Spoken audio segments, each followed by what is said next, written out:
భారం పెరుగుతున్నది. అవేం చేయలేకుండా పని చెప్పు వాటికి మాకు తగ్గ డబ్బులు ఇవ్వండి అంటే డబ్బులు కూడా తప్పించుకుంటున్నారు. పనులు ఎక్కువ చెప్తున్నారు. ఎన్సీడీ సర్వే, ఫీవర్ సర్వే అనుకుంటా, రోజుకొకటి లెబ్రసీ అనుకుంటా, రోజుకొకటి వేస్తున్నారు. కానీ స్కూట్ అండ్ డబ్బాలు తీసుకోవాలా, వాటికి మాత్రం డబ్బులు లేవు. మేము పెట్టి చాకరీ చేయాలి. ఇవి చేయలేక మేము తట్టుకోలేక బయట పడితే ఇట్లున్నది. మీ డిమాండ్ల కోసం పోతుంటే ఈ తూప్రాన్లో అడ్డుకున్నారు.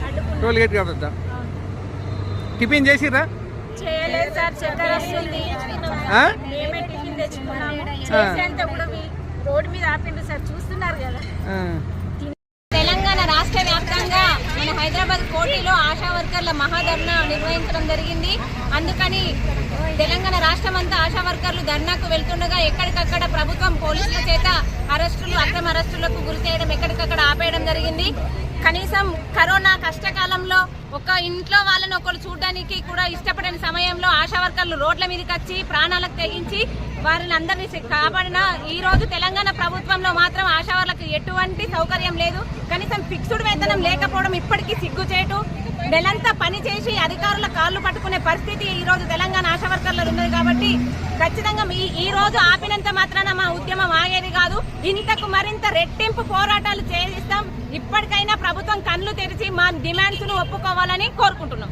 ఎక్కడి నుండి వచ్చిరమ్మా? మేము నిజామాబాద్ డిస్ట్రిక్ట్ నుంచి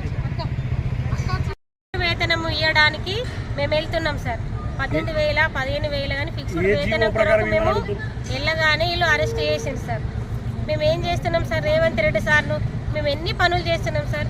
లెప్రసీ సర్వే, ఎన్సీడీ, బీపీ, షుగర్లు, ప్రతి ఒక్క సర్వే సార్. ప్రతిరోజు డ్యూటే సార్. ఇచ్చేది పనిని బట్టి పారితోషికం, చెప్పేది 100 పనులు.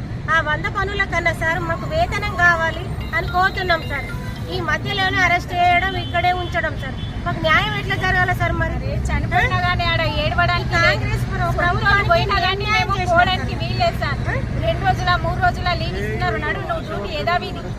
ఆ భర్తలకు తిండి పెట్టక, బిడ్డలు డెలివరీ అయితే చూసుకోలేక ఎన్ని డ్యూటీకి ఇస్తున్నాం సార్. మేము ఎక్కువ మొత్తం డ్యూటీలనే డ్యూటీకి ఇస్తున్నాం సార్. ప్రిఫరెన్స్ డ్యూటీకి ఫోన్ చేస్తారు. సరైన పారితోషికం లేదు. మీరు ఎట్లా మరి తిరిగి వెళ్తారా? ఇప్పుడు నిర్మల్ వెళ్తాం సార్. తెచ్చుకోలేదు సార్.